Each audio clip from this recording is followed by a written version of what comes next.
welcome back. All right. Yeah, welcome everyone to the Fahim Anwar Dance Hour. This is we're remote again.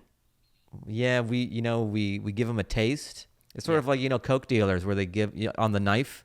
Yeah. And they go, yeah, that's pure. Yeah. So we gave them a little taste with being back in the studio, and now we're back to remote. So. We gave him that tease. We were like, hey, don't forget, we still have that chemistry in person, and we can carry it remote as well.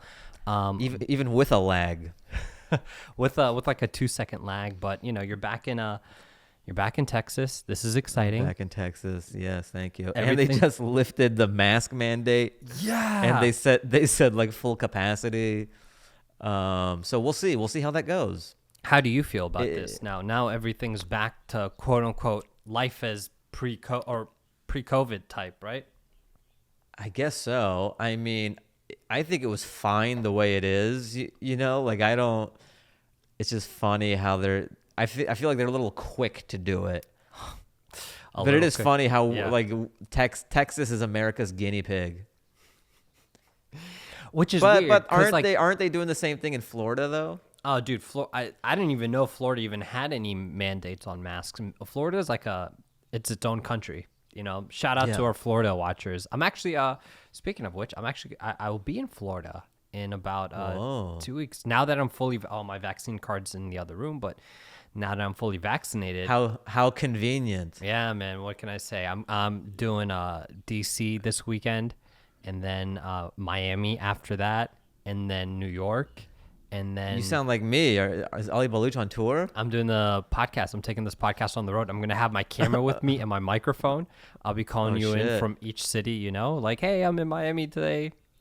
New York next day. Very cool. Yeah. You'll be giving us like a pulse of the nation. Yeah. I did that when I road tripped across. Oh, we weren't podcasting when I did my road trip across America. But yeah, I'm excited to see what Florida has been doing.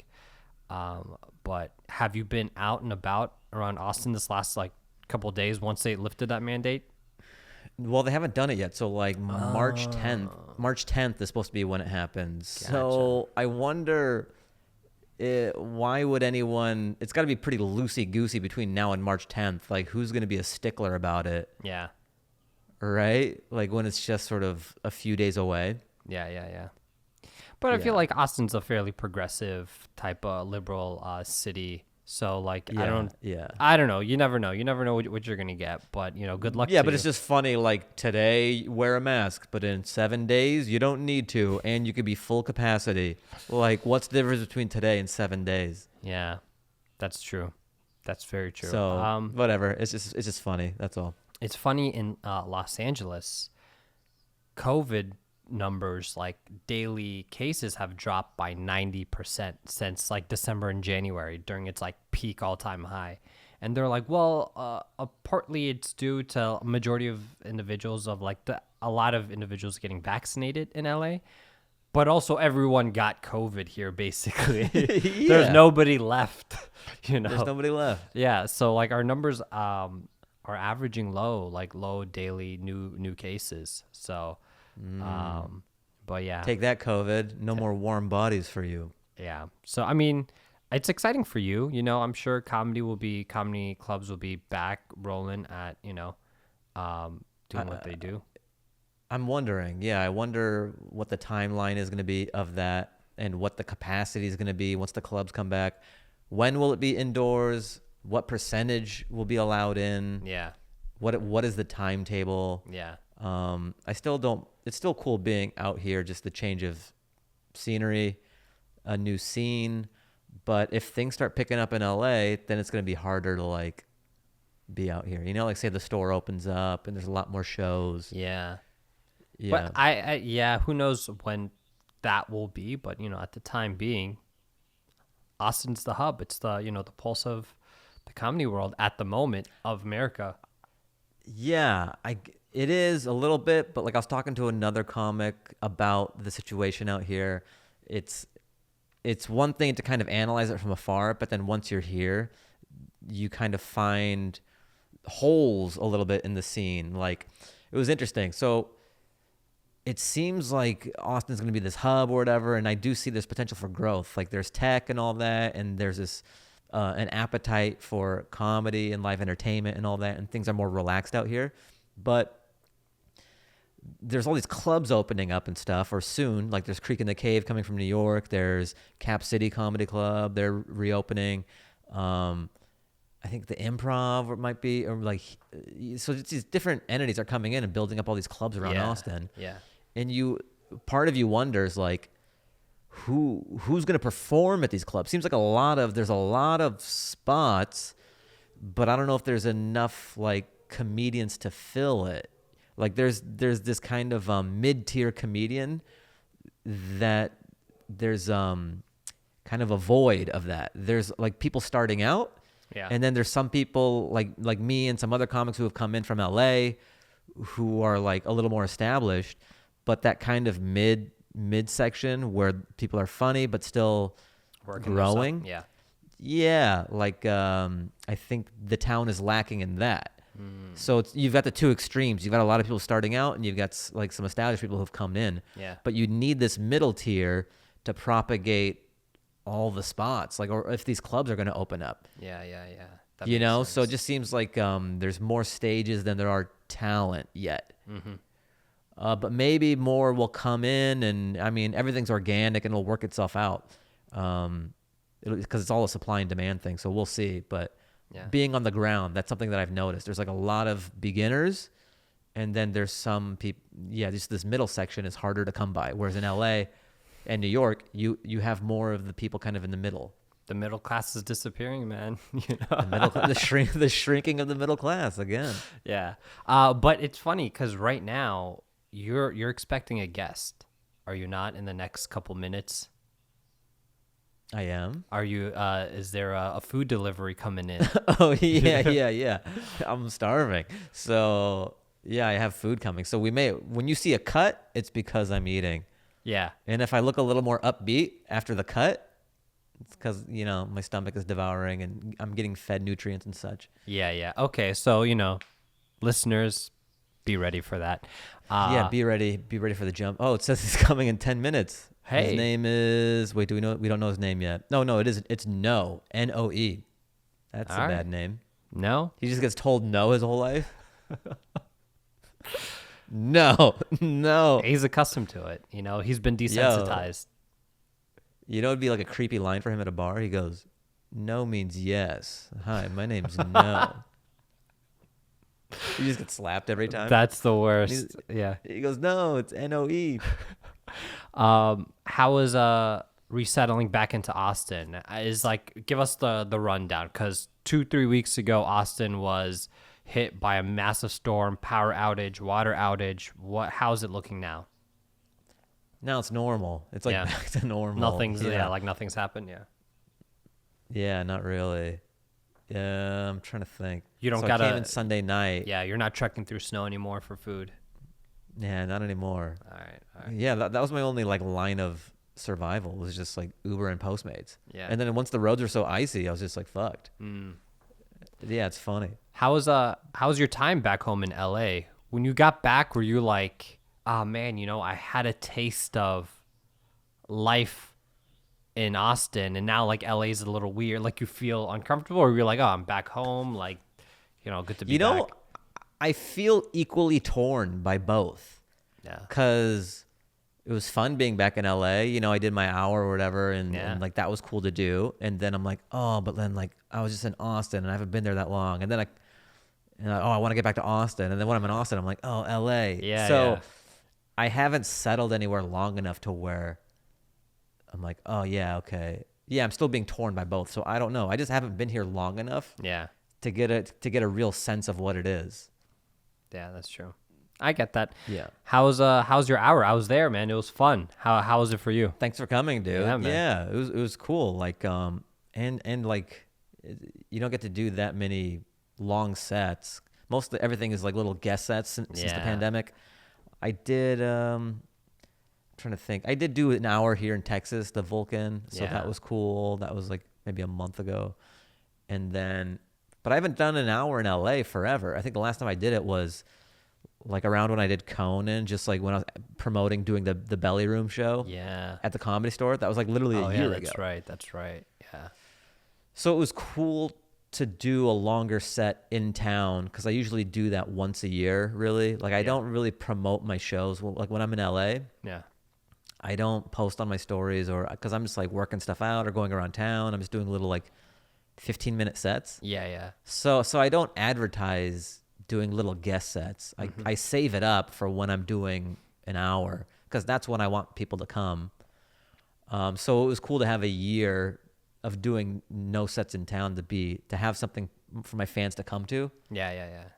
So it was great. Like, sometimes whenever you put tickets on sale, maybe it's just the comic in you, like being unknown longer than known. Yeah. Each time tickets go on sale, I'm like, will anyone come? It's that anxiety. Yeah, because you're like, oh shit. Yeah.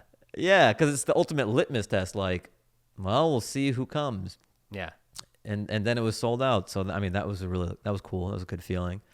Yeah, man. I had a few friends even hit me up like, oh, because I posted it and they're like, what? He's performing? You didn't tell me? I was like, all right, get your tickets. And they're like, oh, man, it's sold out. And I'm like, you snooze, you lose, man. Fahim's a hot commodity, man. It's kind of nice. Yeah. I like that people are realizing they can't sleep on it. Yeah. That feels good. Like, oh, I'll just get tickets like 30 minutes before show or time. like at the door or something. Yeah. Yeah. It's funny. Some dude DM'd me like literally an hour before. He's like, dude, it's sold out. Like, what do you want me to tell you? The hottest ticket in town, bro. No, it was fun. I actually, on my way out, I ran into someone, one of our listeners. She came up and she was like, I like your hot takes. I was like, ooh, thank you. I'm not alone with my hot takes. I appreciate you. Thank you. No. People just appreciate the swings you take, dude. You know, some people agree with a lot of the I don't even remember some of my hot takes, but I mean, the most recent one is this banana love affair. Oh yeah, I read some of the comments on YouTube, and you know, I had a few banana supporters, you know. Yeah, some banana heads. Yeah. you have names for them? The banana heads. Yeah. You know who came to the show? Dumbfounded came to the show. Dude, where I was actually rocking his jersey on the last episode. I was wearing the Koreatown. Yeah, I saw that. I saw 82. That's a part of my like 2021 uniform because every year I'll have like one outfit that I wear for the entire year. And I used to see he used to post it. I went to this coffee shop here in LA, and there was like they were selling the merch. I was like, oh great, I don't have to order it online. Let me just cop this. And yeah, he's dope. He's an incredible battle rapper. Like, yeah. Insane. Have you watched some of his clips on his performances? I might have caught one of them a couple of years ago. It was like, what, 2015 or something? Yeah. But yeah, that's just like the wild world of Instagram. Like, he just kind of stumbled on my stuff, and then we just became friends on Instagram. Oh, that's amazing. And then he sent me a DM just like, because I post clips and stuff, and he was just really nice. He was like, yo, man, like, I really love your stuff. And I'm like, dude, that's so cool. Yeah. He's a Koreatown legend, man. Dude, I kind of wish that like we were friends like this when I was living in K-Town. Yeah. I'm in Tarzana now, but it's like, oh, it would have been so cool to be friends with the king of K-Town. Yeah. So then I had this show, and I was like, well, I got this show. Like, if you want to come, like, I'll put you on the list. And he's like, oh yeah, for sure. So yeah, him and his girl came, and it was great. Oh, that's amazing. It was awesome. Yeah. That's good, dude. How's it been? Were you performing last night? Have you been getting back into the comedy sets? Yeah, I did 2 shows last night. One was like at this hostel, like very low key, like maybe 15, 20 people, whatever, just like good to work stuff out. Yeah. And then I had a show at that Vulcan gas company place. Oh, okay. That's like the main place right now. Until the clubs open up, just like most of the shows are like the biggest venue is Vulcan. Yeah. Okay. Yeah. Well, that's looking good. I was curious, man. Like, I'm trying to figure out. Like, I was like, maybe I should come to or Austin on my world tour. I was like, maybe I should stop by, grab a hotel, maybe do a podcast in the apartment. Bro, yeah. I think I was talking to our production assistant and our editor Miguel, and he was like, "Bro, if you're gonna go, I'm gonna go too. I want to do some open mics." And he's like, "We could film." I was like, "All right, let's go, man." Sure. But Does the we'll podcast see. go on the road? Who knows, man? All we need is just our mics and a camera, you know? Yeah. So Yeah. we'll see. We'll see. We'll see, man. Anything new going on outside of a maskless Texas for you? Just the show, still, doing that. It was funny because I was there for a week, and they're like, "Oh, the blue curtain," because I have the blue curtain behind me. I'm just in my office because I use that for like green screen stuff and like auditions, and so they're so used to seeing the blue curtain. They're like, "Oh, it's back," and then I'm like, "Hey guys, don't get too used to the blue curtain. I'm going to Texas tomorrow." They thought I was like here for good. Yeah. They're like, "What? You're going back?" I'm like, "Yeah." Make your goodbyes to the blue curtain. Oh no. I was actually. Have you been hearing any words on vaccinations? Any like drops in Texas that there might be a leak that you might be able to get a spot to get vaccinated? Do I need it if I've had it? I don't think you do. I don't think you do at all. Because but I feel like it's a flex. You beat it. You beat it, but more than I beat it like the non-pussy way, dude. No, I feel like I'm gonna get flamed for saying that. No, it is what it is, man. I was just like, because I've been flexing. Like, I'll get on like Zoom calls at work and be like, "Look, you guys, I don't mean to brag or anything, but double." You try to commandeer vehicles. You go, "I need this car. I've been vaccinated." I'm actually gonna go get it laminated. My vaccine card. Oh, dope. Because I was like, I want to get on because I'm flying out Friday night. I just want to get on the plane and just be like, vaccine. Yeah. That's it's just me. sort of like your like cough-free card. Yeah. You don't need to worry. I've got this. I've been still chipping away at your Joe Rogan podcast, man. That has been. It's like it's a 4-hour mountain. Yeah. I'm surprised. Yeah. I'll listen to I will do like little I'll run my errands around LA and it'll be like a 2-3 hour drive and I'm like, wait, I'm still there's still more, there's still more left. It's the Lord of the Rings of podcasts. That's true. Have you ever? What's up? Here, what? Ask your question. No, it was gonna be a Lord of the Rings follow up, but go for it. What were you saying? Oh, I've gotten hit up a lot on this appearance that I was on. Yeah. And like just especially that one quote. I posted it on my Instagram because so many people were DMing me about it. Yeah. But it's just so funny. Like I'm just talking to Joe. I'm not thinking about people taking lessons from what you're saying or something, or it being effective to their life. Yeah. But I mean, there's that quote in there where it's like, be comfortable being observed. And just like so many people, I'm surprised by like the outpouring of people who are like, this is like helped me so much, or like a switch went off, or damn, like you've saved me so much turmoil. And that feels kind of cool. Like it wasn't my intent. I wasn't trying to like Tony Robbins it or anything, but I like that a little breakthrough for myself was so beneficial for, and I don't even know if it's a new concept. Maybe it's just like the words I put it in is like a good reframing of whatever idea that is. Yeah. I know it helped me, but I guess it's like helped some other people as well. And that's kind of cool. The impact of the podcast, you don't realize like how far reaching it is. And when people listen to it. Yeah. Because I'll get a message, like I did that podcast a few weeks ago or whatever. And then like maybe tomorrow I'll get a message about it, or, you know? Yeah. Like so again, it's been what, like a couple of weeks now, and I'm still chipping away at it. Like I'm still not at the end of it. But no, it was cool. It was a great discussion. I had a few questions for you. I want to know your take on, okay. So right now, did you watch that Britney documentary? No, but I know the whole Free Britney and like the whole conservatorship or whatever. What do you call it? Conservatorship? I don't know. Something like that. Just for the Free Britney folks out there, we are Team Free Britney. Please, they're like, we fear them. We fear you as much as we fear the K-pop stand. Yeah, I don't know anyone who doesn't want Britney to be free. We all want her free. Yeah, we all want her free. Yeah. This is just common knowledge, but we want to put it out there. Just reiterate. Just don't come for Dance Hour. We're on your side. Please, we're on your side.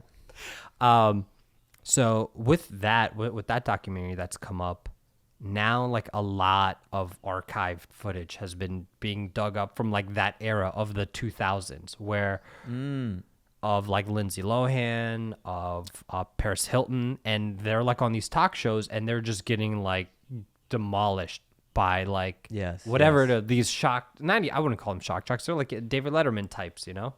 What are your thoughts on this? I'm so glad you brought this up because do we got to take a second? I don't know because I'm in the pocket here on this hot take. But if no says no, we'll see. Usually they bang like here. It's funny the way they do it. They don't like wait for you to come outside and hand it to you. They just like bang on the door so hard. Yeah. And you open the door and it's like a baby that's been abandoned. They just put it and then they go, I go, thank you. They go, yeah. Like I only see the backs of these people every time. Yeah. I never see their face. They just like drop it off and they peace out. Yeah, man. All right. So I got to get this thought off here. Let's hear. Oh fuck, it's tough because this please meet your Postmates. You know what? How about this? What before you get started, go grab your Postmates. What are you eating? What's this food coming? What is it? Thai food? This Mediterranean place. Oh, yeah. The Mediterranean place that saved you. No, this is a different one. Oh no. Although my heart will always go to that Mediterranean. Okay. You know what's crazy? Just being out in Austin, I think I have just all the new stimuli and being in a new place, you develop all these new jokes. It's kind of fun.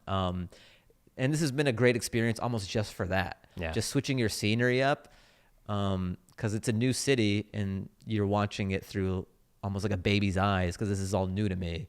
And so there's jokes in that. And then also like funny stories. Like I have jokes now because of the winter thing that happened. Yeah. That's such a unique experience. And then I had something that happened today with the apartment unit that I'm staying at. And that's just, it's so cool when, and I'm not really a storyteller type comic. So it's fun for me. It's like a new toy because this usually isn't my style. But these stories are so absurd that it's so easy to do because I just have to tell the story and that's all it is. Fact is what, stranger than fiction or whatever? Yeah, like I don't have to manufacture these jokes because this really happened, like the whole snowstorm thing and then also what happened today. So I want to hear about that. Yeah. Well, after the trouble is like, yeah, I'll give you the hot take, but I'm not going to give you the apartment thing because I'm trying to work on it and I don't want to waste it on a podcast. Okay. It's better for the stage. Gotcha. Okay, makes sense. But do you want to go grab your food now and then? Yeah. All right. So we'll do a cut and then this is like a real TV show now. Like, all right, guys, we're going to take a quick Postmates break and we'll be back with my hot take on the resurfacing of early 2000s videos. Okay. To the band. Fahim Anwar Dance Hour Live is brought to you by Pontiac. Be where you want to be. Is Pontiac still a thing? I think they're out. I don't think they're around anymore. You know, we'll come back after the break. We'll see if Pontiac is still a thing. All right, that'll be your homework, just Perfect. in the stat room. All right, we'll be back, guys. And we're back, How was that? You feeling good? You feeling fresh? bro. This meal was amazing. That is one thing that we're getting very sidetracked. Everyone's like, "What's your take?" The food out here in Austin has been phenomenal. I've had so many amazing meals out here, like more amazing meals out here than I ever did in LA. Whoa, bro, that's a loaded. That's real talk. That's the hottest. I don't give a shit. That's the hottest take we've ever had on this podcast. Hotter That's than any fact. bestiality take. So be it. It's not even a hot take. It's just fact. If you were out here, you would know that. Okay, all right. So continue. What makes it so amazing? Like you're not even trying and you'll like stumble on like great food and it's affordable too. Some of this food is so good that in LA it would be an insane markup. It's just that mid-tier. Okay. Yeah, like that mid-tier dope food that doesn't really exist in LA, or I mean maybe it does, but I just feel like it's harder to find. I've just randomly Postmated some things that have blown me away. Wow. Yeah, like I've had some great breakfast tacos. I've had dope just tacos, like brisket tacos off of a random ass truck. And then I had this Mediterranean place, mind blowing. Fahim, you know what? Maybe you're right. We need to explore Austin cuisine. Look, I have nothing against the city of Austin. It's not on my shit list like I have on other. So, because I've heard nothing but great things. One of my favorite film directors, Robert Rodriguez, has been based in Austin and been doing his whole career in Austin. So, because you love Spy Kids, it's one of your favorite franchises. Yes, and Lava Boy and Shark Girl, or Shark Girl and Lava Boy, or what one of I always forget who gets top billing. Yeah, who knows? But okay, so Austin's got some good food, and It's got great food. I felt bad because you ate it fairly quick. That's how good it was. I normally don't eat that fast, but it was just so delicious. I had to get it down the hatch. Okay. Yeah. You enjoy. Okay, as long as you process it. I'll tell you the place, because why not? If you're in Austin, Let's plug it. Yeah. ABBA, ABA. Okay. Yeah, just delicious. I got this skirt steak thing, and then I got this lamb ragu that came with pita. Both mind blowing. I can only imagine what their other dishes are. That and the skirt steak came in this potato puree, and it had tomatoes, little heirloom tomatoes and cucumbers diced up. And the tomatoes were so good, they don't taste like tomatoes. That's how you know it's good. Dude, this sounds good. This sounds delicious. Have you had 'cause I don't like tomatoes. I had these, and I fuck with this. I don't do tomatoes. Not like you would have these tomatoes. Look, we're back to fruit and vegetables. We can't get out of this. I'm all for tomato puree. I'm down for tomato paste, tomato sauce, tomatoes raw. Not about it. But if you say this is great, if ABBA's the spot, it's a spot. I think the most staunch tomato hater would fuck with these tomatoes. That's me. So all right, I'll give it a shot. We'll see. Side note, we're a lot of detours here, but I think the big part of tomatoes' downfall is that it's just a water delivery system. It makes everything soggy. Yeah, I can see that. It makes your sandwich soggy. It makes your these were top notch. Perfect. All I'm right. glad we're on the same. I'm glad we're on the same boat on tomatoes. But before we start this hot take, I think we did one of our rare researches on the podcast. Pontiac was discontinued in October of 2010. It's been 11 years. Pontiac is no longer with us. Bro. Yeah. It took me, I'm late to the party, huh? Hey, it took me 11 years to question whether it's around. I haven't seen an ugly car on the street, since 2010, yeah. So they were a part of GM, right? Yeah. So GM did the same thing that they did to Oldsmobile in the 90s and in the 2000s, 2004 or so, and called it quits. But before we took our break, we were talking about how... Set it up again. Yeah, set it up. So... Britney Spears has a documentary that came out on Hulu. The New York Times did this documentary about her, and they pulled old footage and how interviewers used to kind of be very rude and disrespectful, and how they used to talk down to her. So when that came out, the internet did its homework and research and started pulling clips from that era of the 2000s, the late 90s. And they were pulling clips from Lindsay Lohan being berated by talk show hosts and interviewers, and Paris Hilton's being spoken down to because of her character that she played on The Simple Life. So now we're in this moment of pulling up clips from about 15, 16, 18 years ago. And we're like, holy shit, this actually passed. This wasn't that long ago. This was recent memory, Yes. It's almost reminiscent of, the Jimmy Fallon blackface thing. People are like, whoa, how could this happen? And here's the thing. I saw those clips making the rounds with Lindsay Lohan on Letterman. Yeah. And it's uncomfortable to watch now because of how far we've come. But here's what I've noticed about this whole pulling up old clips and it circulating on Twitter and being like, be better, do better, David Letterman. Society is faceless, but they are just as responsible.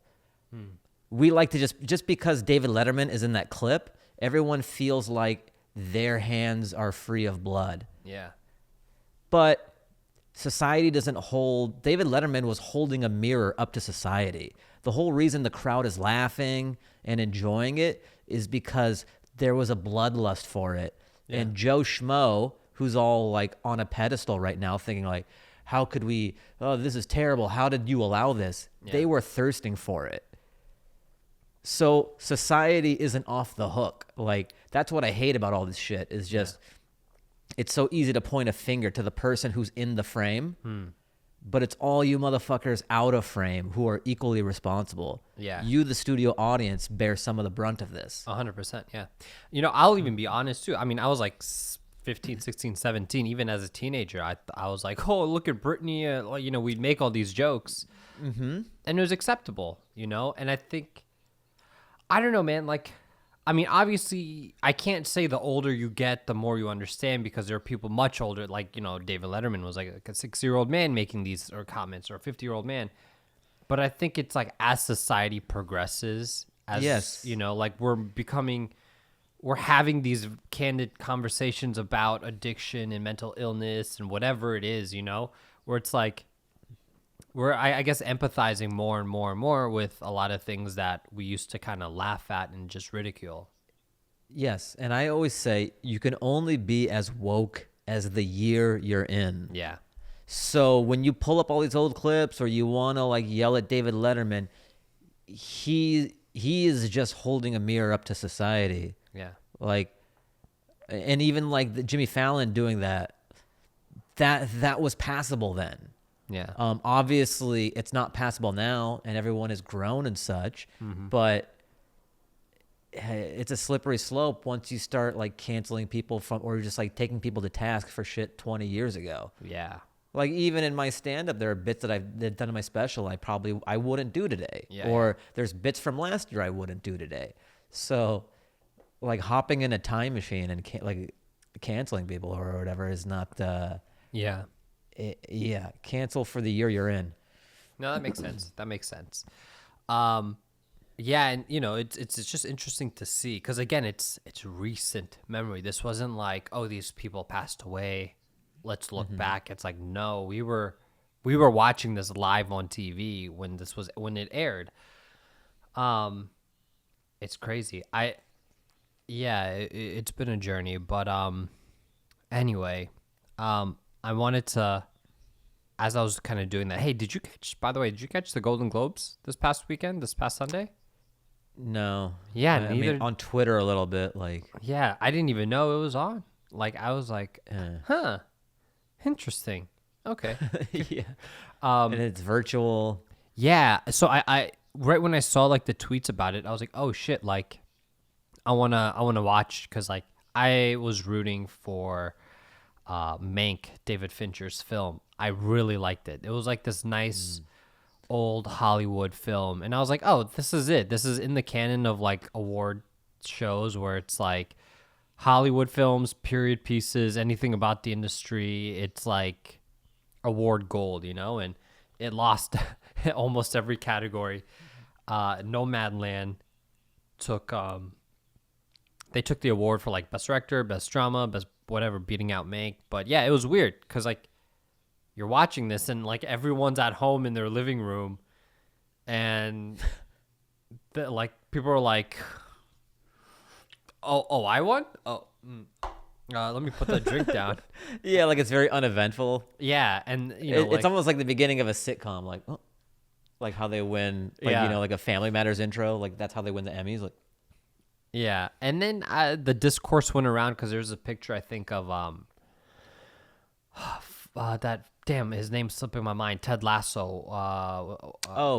Jason Sudeikis. Yes, Sudeikis was like kind of like high in a hoodie and whatever, and then they were like, men could get away with this, but women have to be dressed down and in a ball gown. And I'm like, look, I guess that discourse is so like 2014. That like we've progressed past this. Like no one, people like some people enjoy, like at the end of the day, some people enjoy dressing up. They, you know, like they genuinely do. I know, like if it was me, I would enjoy to like put on a suit, get a haircut, look clean, whatever, some people just don't give a fuck about awards or like the glamour or the facade. And I think we as quote unquote society have accepted that you don't, like there is no like industry anyways, and that's like a very like Hollywood thing too that doesn't, I don't know, I just saw that it's annoying. Yeah. I just think people, You know how there'll be like drunk bros at a bar and they just want to pick a fight? Yeah. Same thing exists on Twitter. Yeah. Like social justice people, or like society is so big, you could take a side on anything, or you can like pick a flaw on anything and just go at it on Twitter. Yeah. It's just Fight Club. It's annoying, you know? Like if he dressed up, he would get roasted. If he dressed down, he'd get like people could find. Dude, okay, so I just ate right now, right? Yeah. While we took a break. I was enjoying the meal, and I just tweeted. I tweeted while I was eating. I go, the food in Austin is so good. I feel like my entire life has been a lie. So I just tweeted that out there. I mean, they're just brain droppings. Yeah. I don't. Some person responds. Here, I want to get it right. Oh no. Well, I just want to do it justice. Well, I mean, hey, did we cover? Yeah, we covered Daft Punk's breakup. Basically, I have a Finsta. We covered bananas. Hold on, did we? I have a Finsta account on Twitter, where I don't know what a Finsta Twitter account would be, but it's like a side private account where, because I don't tweet at all on my main account. I have like nothing to say of relevance, so I put all my shit posting in this small account with like a handful of like my friends and family that just are spammed with like my dumb thoughts of the day. This person must have deleted it. Oh no. Okay, but I remember what they said. They said like they go, way to help Governor Abbott, like asshole. What? Yeah. Like, how did you extrapolate that from, like, what I wrote was so innocent. It Yeah. wasn't slanted one way or another. Yeah. It was just saying the food of a city is good. And I guess because Texas did the mask thing, like, somehow she associated How me dare with you, that Fahim. decision. How dare She you goes, even stay in Texas? How dare you? How dare you help Governor Abbott, asshole? How dare you Okay. order Postmates from a local business and help them and then plug them on a pot? Fuck you, Fahim. You're fucked. Sorry, dude. So, I mean, that just goes to show you Yeah. no one can win. Yeah. I've been, you brought up like the people just trying to pick a fight thing. I know we talked about this a lot, about like staged fake prank videos and whatever. So like Yeah. again, I work on ridiculousness, and we had this video. I'm not going to like really describe it, but basically there are all these Facebook viral individuals that have these like 20 million viewed videos. Again, you can't really trust Facebook's algorithm, but I reached out to this guy and I was like, "Hey, bro." And it was weird because he's a magician. He's a magician, but he's filming videos of like family proposals, and you watch it and you're like, "Oh, this is clearly staged." This like, okay. So I'm like, "Hey, man, blah blah blah," and to finally interact with these people and like the people like behind the scenes, it's like the facade kind of drops, and like you really see it's just like, it's odd that like they're well aware of like the phoniness. But I mean, like, I don't know why I brought that up. I just saw like as you saw brought up like something about like fighting in bars. I just recall these fake videos, and it just boils my blood, and I hope their career comes to an awakening. Hopefully, I guess from that they emerge more creative individuals. Yeah, what's the shelf life on that? You know, can you like fake prank till the wheels fall off, like to the grave? All right, so the thing is, you can fake pranks and that will be viral. Like, so there are like right now, there's a lot of people who fake these TikTok pranks, Facebook pranks. They will go viral, but no one knows or cares about that individual. No one gives a fuck that like if he starts like putting like Instagram pictures of him flexing, no one gives a shit about that. No one cares about you, the prankster. Remember when we had Adam W on and Yeah. he touched on this? Yeah. He says it could be, it's great to go viral and all that stuff, but then you can also get painted into a corner where if you're the bottle flip guy, and you get all these views, and then you do like a pizza review or something. Yeah. People are like, yo, what the fuck? Flip a bottle. And then when you go flip the bottle, people are like, yo, all this guy does is flip a bottle. so you just can't win. I think at the end of the day, that's kind of, I take solace in knowing that I'm a stand-up comedian and I can do shows at night, and it's an actual craft. Yeah. You know how like you're like a blacksmith or you're like a cobbler. Yeah. You actually have a trade. As dumb as it sounds, like I've put a lot of years into stand-up comedy, and I've developed a certain skill set to do this thing. Yeah. And it may not be as sexy as getting millions of views and stuff, but the people who do fuck with it, it's very genuine, and I think the connection is stronger than like a fleeting million or a fleeting 2 million, and you're only as hot as your last viral video. This has been such a slow, steady ship. Yeah. That it could support like a lot of people. Yeah, I guess going viral is like just having a crazy motor on a raft. Yeah. Like you'll get pretty far, but the raft may It's kind of still a raft. disintegrate and stuff. Yeah. It's not going to get you where you need to go. But if you're in a big, I don't know, like cruise ship type size, my analogy is getting wonky, but you know what I'm saying. I get what you mean. It'll take longer, but you can house more people onto it. Yeah, it's funny, like trying to explain something and then realize, like, it's. I was watching. I started watching more and more anime lately, because like, sure, why not? Yeah. And it's getting to this point where like people are like, oh, tell me about this show. And then I begin explaining it, and as I'm explaining this, I'm like, "Oh God, this is an awful show."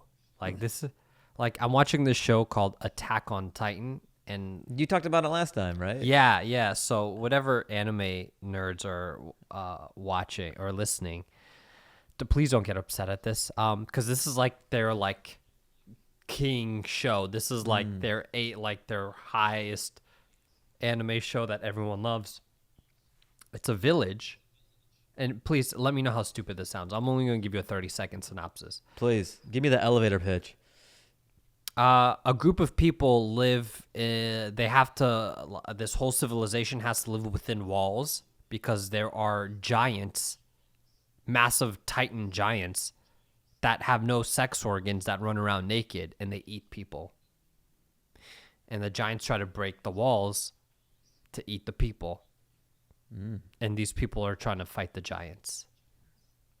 It sounds like your biggest qualm is that they have no sex organs.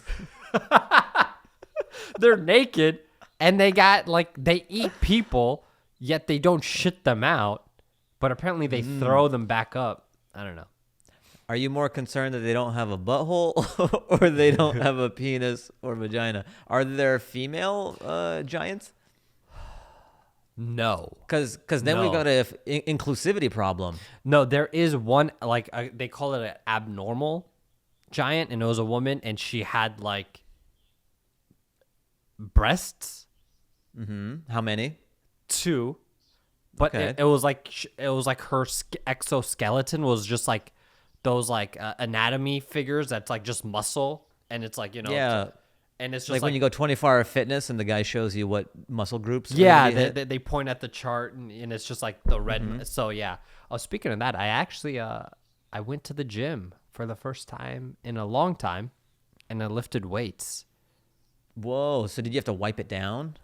No, I went with a guy and he wiped it down. All right. So you had a personal wipe downer? Yeah, I went with this fellow Afghan guy. He's this lifter, Nadeem.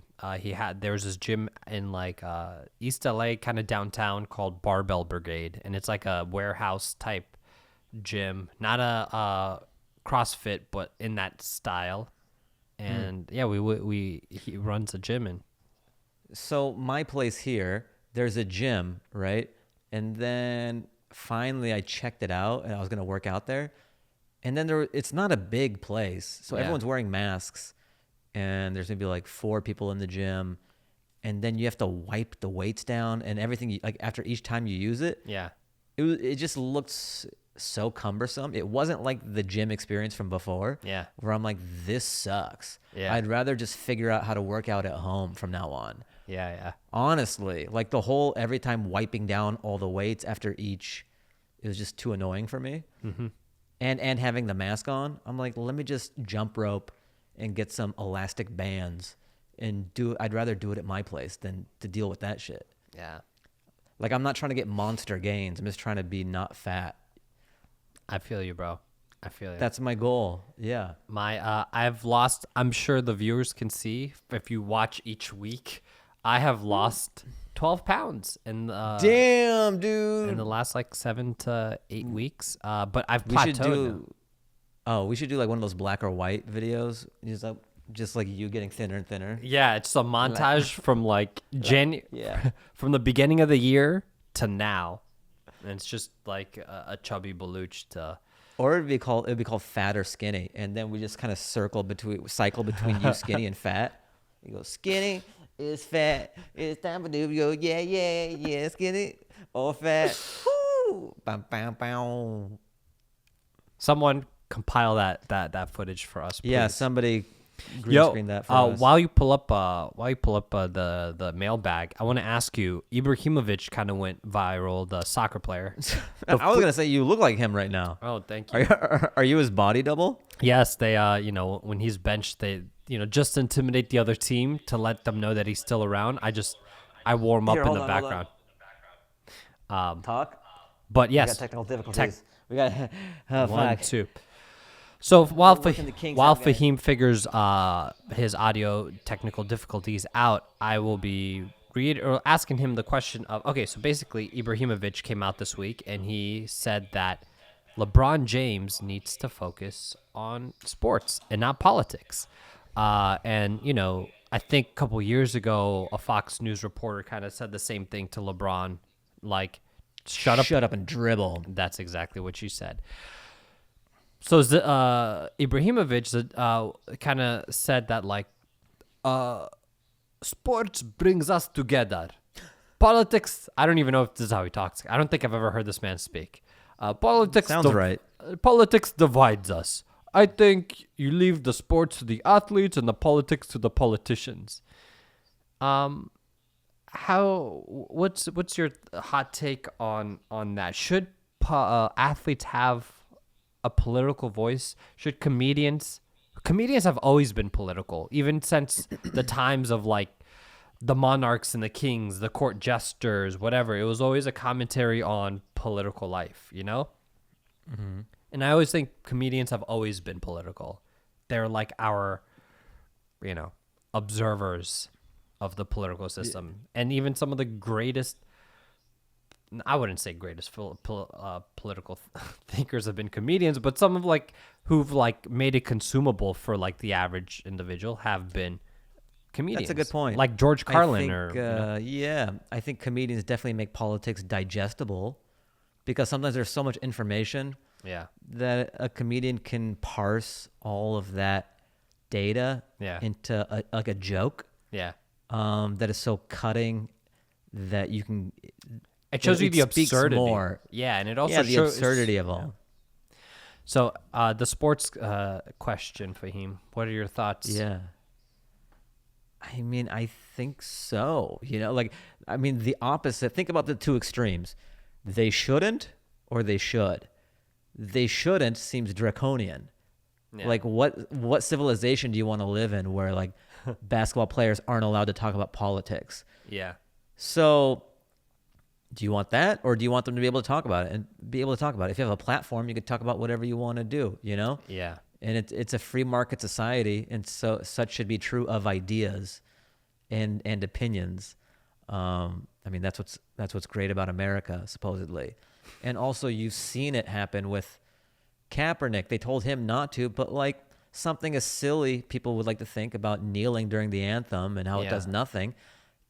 Think about how seismic that was. Oh, yeah. At the time, it was just like, what's this guy doing, blah, blah, blah. But all the perspective we have on it now, and then George Floyd, and also the fact that he sacrificed his career, people will say, "Oh, he wasn't good enough to he wasn't good enough to be in the league." Like he maybe not a starting quarterback, but a backup for sure. He should be in the league, and he sacrificed his career and all that money, and that becomes more potent as a message over time, like being a martyr in that regard. Yeah, that's true. Very interesting insight on that. Yeah, imagine if Kaepernick didn't do that. Like, I'm not saying he ushered in all the change or whatever, but he definitely was a spark. Yeah. It got people talking, and then, Eric Gardner stuff, and then George Floyd, it's all snowballs. And you take enough of those out of there, the Jenga tower doesn't fall over for social change. And so, don't just dribble, talk politics. There you go, man. Yeah. And, I feel like a lot of athletes come from, and from very working class backgrounds. If you kind of look at like the trajectory of athletes and the scholarships, and they've been through the whole system, and they have, their ear to the ground more so than these corporate. Sure, some make hundreds of millions of dollars. Some are completely disconnected and removed from. But I think, athletes still have like this connection to the everyday man. Anyway. Yeah. Well, no, not anyway yet. Like also. Okay. Let's go. Where else are you getting that perspective as well? If you just listen to politicians, you'll just be hearing 80-year-old white guys' view on the whole world. Yeah. Like if these athletes don't speak up and people and like musicians and that's such a large platform. Why would they leave that on the table? Yeah. Like, just leave old politicians to be the mouthpiece for what's going on. Yeah. And just trust that that's the truth. Yeah. Yeah, it's great to have perspective, like the NBA, the NFL, musicians. Like, it's not hurting anyone. I mean, like if you look back at like the greatest political athlete, Muhammad Ali, like he fucking literally shook up the world with protesting the war in Vietnam, fighting for civil rights, in America. How funny. They go, hey, just shut up and dribble. Athletes shouldn't talk about, yet there's example after example of it being successful and actually changing the fabric of the way people think and culture in this country. Oh, yeah. 100%. But each time they go, don't talk about that. Yeah. Great points were made. Let's see here. Into the mailbag, baby. Into the mailbag we go. All right, here we go. This is from Saqib Jabbar. Hey, F+A. I'm assuming that's you and me. Hope you guys are well. This is my first time writing into any podcast. Been listening to Dance Hour since a buddy recommended it back in late 2018. Whoa. Shout out to Hasan A in Austin, Texas. Whoa, what a coincidence. Maybe you guys will run into each other and become best friends. Hey, who knows? Maybe. Questions below. Love you guys. Take care and please don't go on a 6-month break again. Saqib J, Ann Arbor, Michigan. Number 1, to both of you, what are your dream creative projects? Be it directing, writing, acting, music, etc. You go. Dream project. I've always wanted to direct a Nike commercial. I think me and you even talked about it, and I'm still down to do it. Like a little spec commercial or whatever. Like I've always wanted to do that idea I told you. I still think about it, Okay. And I'm like, I think we can pull it off. The zombie one. So okay. I've always wanted to do like a sports commercial, like a dope like Nike or Adidas commercial. So yeah. Neil directs those, Yeah, like, man. Neil has so many commercials on TV. I think it's the first day I got in here to Austin. I was in the hotel, right, and then he has this Gatorade commercial that he directed, so that was on TV, and then he's in that Chase bank commercial with Kevin Hart. Oh wow! So he's in that.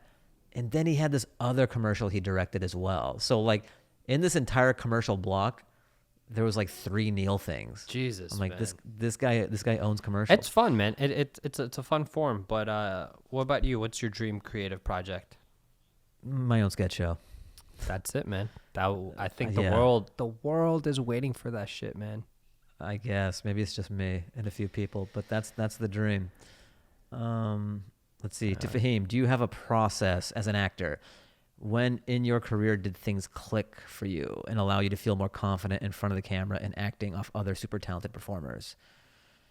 I don't know if I have a process. I mean, I act sometimes. Sometimes Yeah. I'll book things, So I don't have a ton of experience just like being a straight up actor. I do occasionally. I'm a stand-up comedian. That's my main thing. And then the sketches, I find acting and stuff that I write light years easier than acting. What, you spinning what are you doing? I'm sorry. The funny part is nobody can see this but you. I put Okay, people can't. This sucks because this would be hilarious if you guys could see this on video. Literally no one can see this. I'm looking at Ollie on my iPhone, and I'm talking about this, and then a giant animated slice of pizza with a smiley face goes on his face. He's doing it again. Oh, you guys can't see this, so it's like a dumb filter. It's so stupid.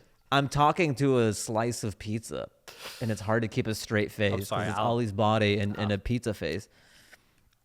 Yeah, I think it's way easier to act in stuff that I've written on my own than acting in other people's things because I'm always like, what's the tone? It's hard to get exactly right, but when you write it, at least for me, I know exactly what I'm trying to achieve. I know the feeling. I know the genre parody I'm trying to do. And it's like me acting is just an extension of writing because I have it in my mind what I want it to be. So it's super easy acting in that. Other people's stuff, sometimes it's hard to find the level. That's why if it's collaborative, I like being like directed to fine tune to find where it is because I didn't write it and I don't know what they want. Yeah. Sometimes I'm the right guy for it when I audition for it, but I just find I love acting for stuff that I've written because there's no guesswork really because I know exactly what I want it to be. That makes sense. And in terms of feeling confident and stuff, it's just doing it a lot. Yeah. Yeah, it sounds dumb, but whether it's acting, whether it's stand-up, you are an instrument, and the longer you do it, you get better at playing that instrument. Yeah. So there are things that I do now that I probably couldn't do year 3, year 4, but just you do with something for long enough. Yeah. You learn these lessons every time and every year. Very true. Okay, let's see. Number 3, to Ali, you once mentioned being an Odd Future fan, as that was an artist you associated with the city of Los Angeles before moving there. Parentheses, I really feel that, as I lived in LA for a while and listened to them all the time, especially in anticipation. That's a deep during cut months leading up to the cross-country move. Do you still listen to their or any of their members' music? Do you have a favorite OF member? People usually say Tyler, but I got to go with Frank Ocean myself. Oh, yeah. Side note, if you don't listen to Vince Staples, who was a close collaborator of theirs, I highly recommend his music as well.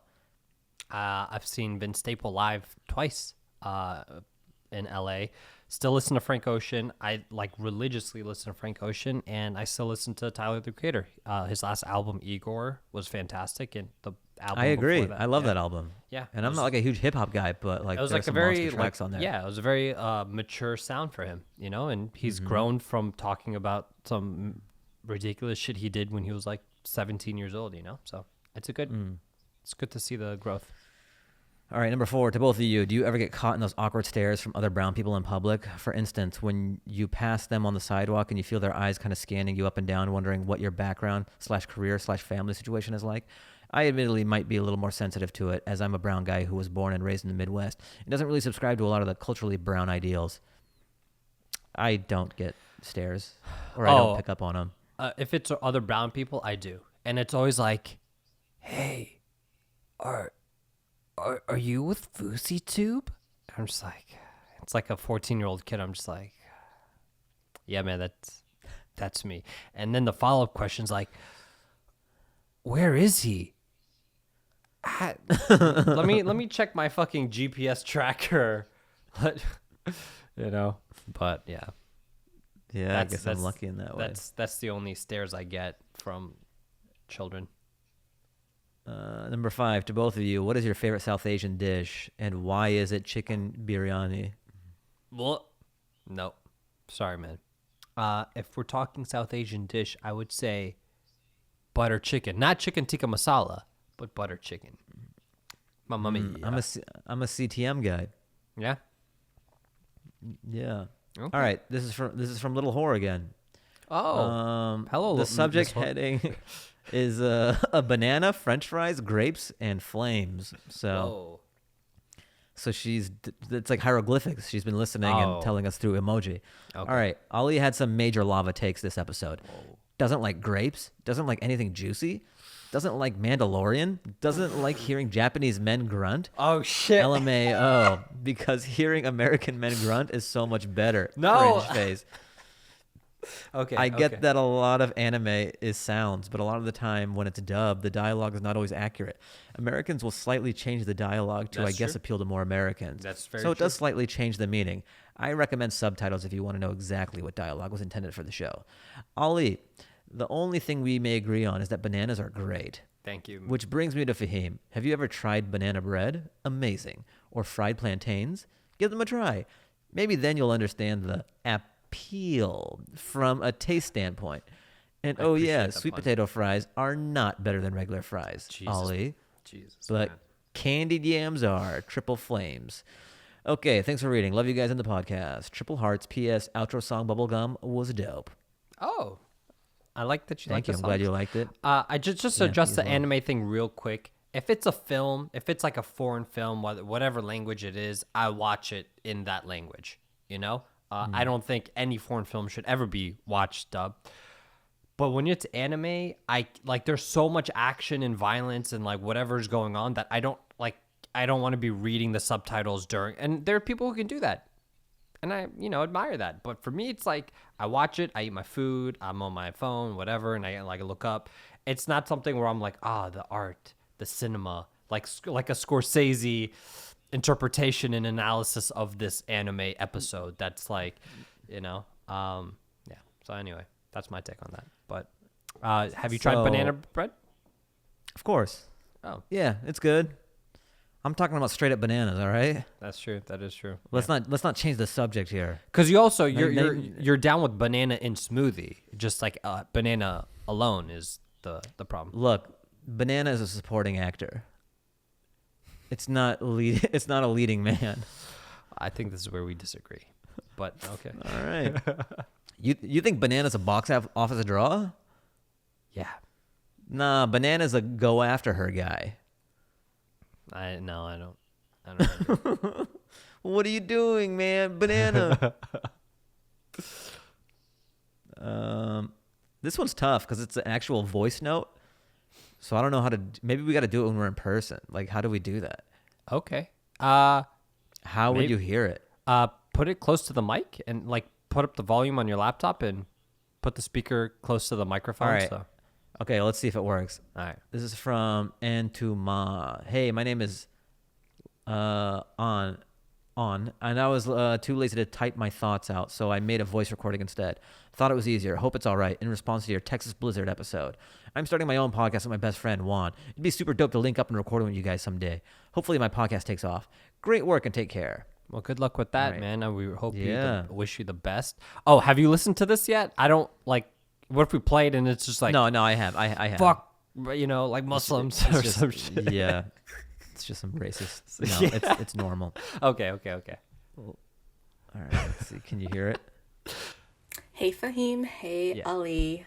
I just listened to your first podcast. Well, not your first one, but my first one listening to was the Texas Blizzard one. So I just gotta say, good job. That was a real good one. And I wanted to record this email, I guess, because I don't feel like typing it out. And, I keep saying and. Anyways, so avocado is the number one fruit. Okay. And then followed by berries. And blackberries, they're probably the best berries. Just saying. Okay, But I think you guys are also sleeping on tropical fruits. because I was born in Vietnam and then I moved to the States when I was 6. So my first exposure to fruits were like tropical ones. So like mangoes, lychee, whatever. And then guavas. Jackfruit is probably my favorite fruit. And there's also like mangosteens. Oh my gosh, these are so good. I hella miss them. Mango is fire. But yeah, those fruits shit on all the other fruits that we have here in the States, except for avocado. You know what I'm saying? Avocado. And then, yeah, fuck honeydew. Yeah, well, I don't know. Like, I like honeydew and I like cantaloupe, but it's just not up there compared to the ones that I listed. And then I'm reading off of like a note right now because I don't want to make this like too long, you know. I know that you got busy lives and whatnot. But then I was listening to it and I was hella gonna recommend to watch Attack on Titan after you were talking about like The Mandalorian. And I'm sorry, but like Star Wars is it's just not a good story to me. Like it's mediocre and I don't really like it. I just don't. And the same thing with like Harry Potter. Like it's a cool story. It's better than Star Wars, but overall I'm just like, yeah.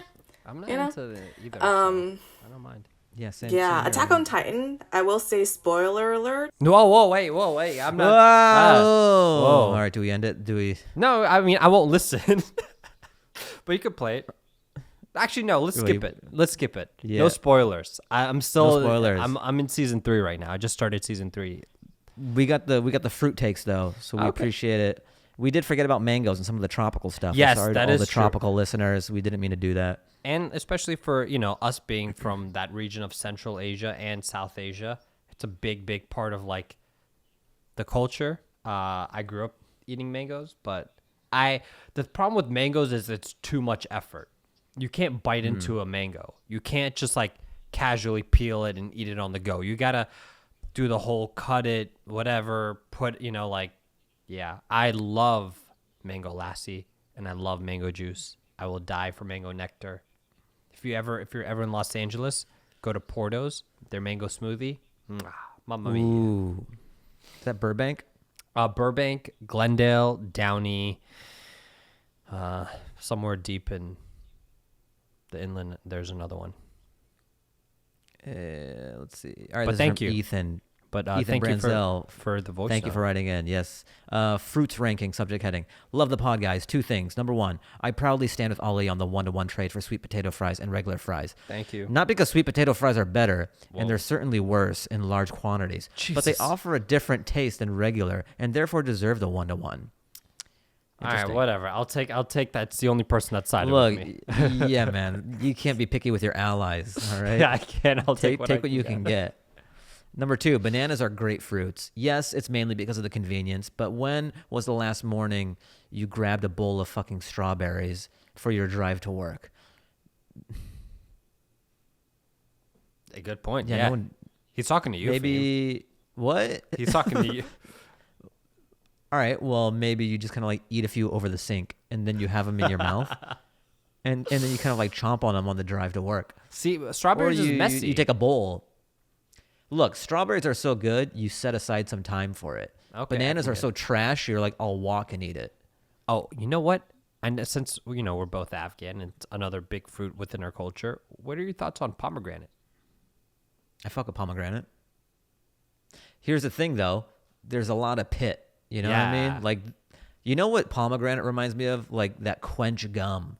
It's great, but very impractical. You get this like blast of awesome juice for like 3 chews, and then it's a cotton ball. Pomegranate's like that. You get one blast of like dope concentrated juice, and then you just have like a popcorn kernel in your mouth to break all your teeth. And you repeat that 300 times. Yeah. Dentists love pomegranates. That's where they get most of their business. Yeah. At the end of the appointments, they go, "You've been eating the 3 pomegranates a day like I asked you to?" God, man, fucking that reminds me. My mom works at a dental office, and they hooked me up with like some cleaning, some other work, and in the moment, I didn't have dental insurance. Who the fuck has dental insurance? I was like, yeah, I'll offer my services in film for this $3,000 worth of cleaning, and I just offered it out of courtesy, and the guy was like, okay, I will, and now I'm like, fuck, I gotta actually do this now. Yo, what if he calls you up and he's like, I'm shooting a music video. Can you Like it's this. I'm doing this dentist rap album, and I have a single in mind that I want to put out first, but I really want like a cool music video to go with it. So I'm taking you up on your empty promise to shoot a video for me. Yeah. All right, number 2, bananas. Bananas are great fruits. All right. Oh yeah. Okay, hold on. Bananas are the best morning snack, and if you can't to eat the whole bunch in time, you can create one of the best breads on this planet, banana bread. What happens when strawberries go past ripe, Fahim? Tell me. All right, okay. You beat me on the bread front, but if we're just talking straight up fruit, I'm sorry, but strawberries win. All right, this is from Jacob Murphy. Subject heading, let's make your sack heavy again. Hey, Fahim and Ollie. Sorry to hear that mail sack was a little light the other week. We're still out here listening. I saw No Business Like Show Business back in the day, but really dove into your work after JRE. I died laughing at L-boarding, which you directed.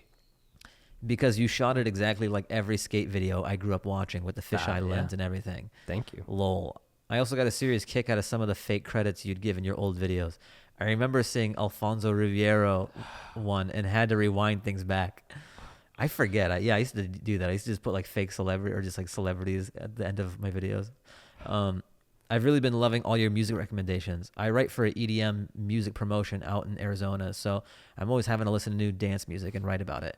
Nice. I will definitely be using some of your recommendations in the future. Thanks for giving me hours of entertainment and putting out great content that's worth so much more than an air fryer to me. Oh, Golden man. Heart.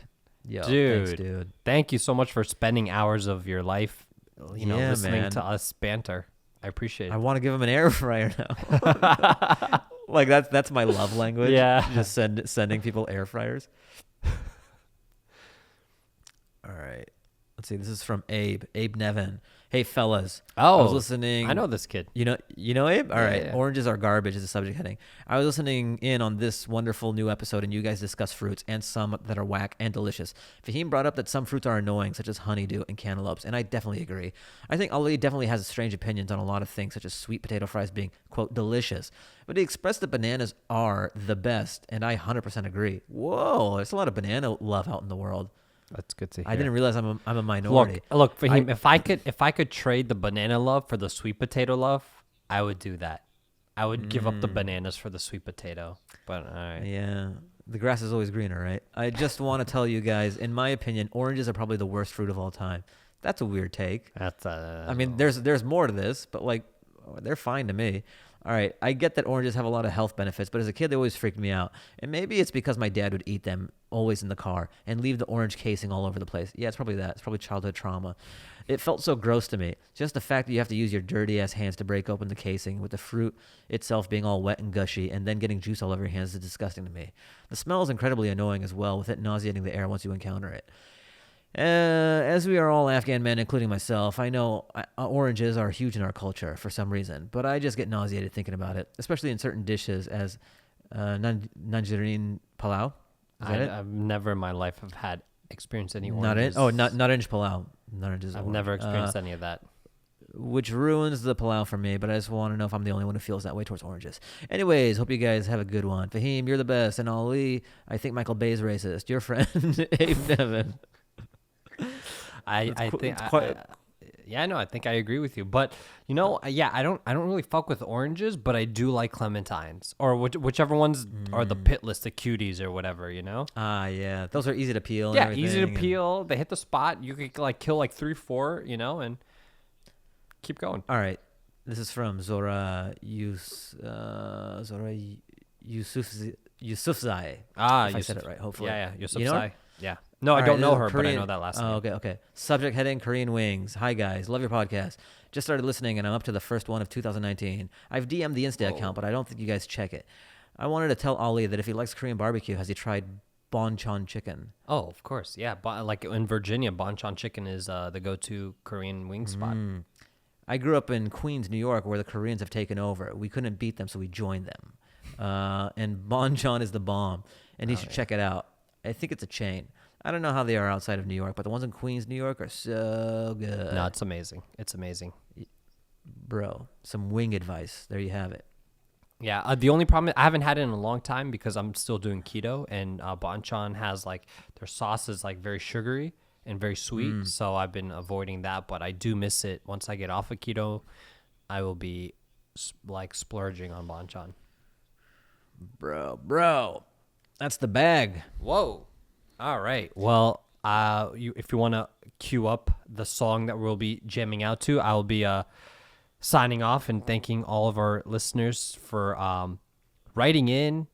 We appreciate you taking the time to send the voice notes, send the emails, draft it up, and share your thoughts and opinions with us. Because genuinely, we do appreciate you guys listening. We appreciate you guys engaging and leaving the comments on YouTube, sending us the emails.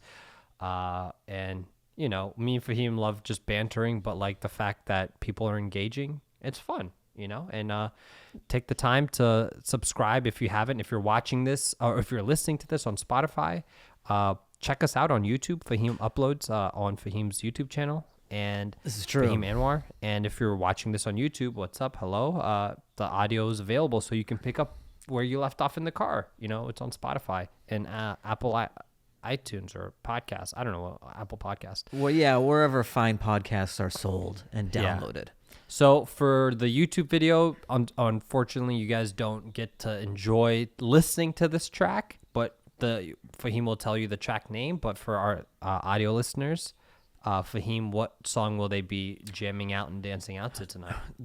Guys, this song is called Can We with Kacy Hill. Whoa. And it's by Jim E. Stack. And, of course, Kacy Hill is the featured artist on this. And it's a bop. I'm into it. I'm excited. So that'll be on the Fahim Anwar Dance Hour Spotify playlist. Rate, review, all that jazz. Thumbs up. Subscribe. I think that's it, man, right? Yeah, I think so. All right. We'll see you guys next week. Thanks for joining us. And, yeah, have a good rest of the week. All right, man. We'll talk. Yo, to did you. I nail that goodbye or what? It was a very it was natural, unsure. you know. That's what I'm going for, because a lot of places they do it so seamless, like it's rehearsed. Yeah. But you could see that I didn't know what I wanted to say. I mean, that's what we love about the show. Yes. All right. Yeah. Thanks, guys. We'll see you guys next time. Goodbye from Austin. Peace. Peace. Dance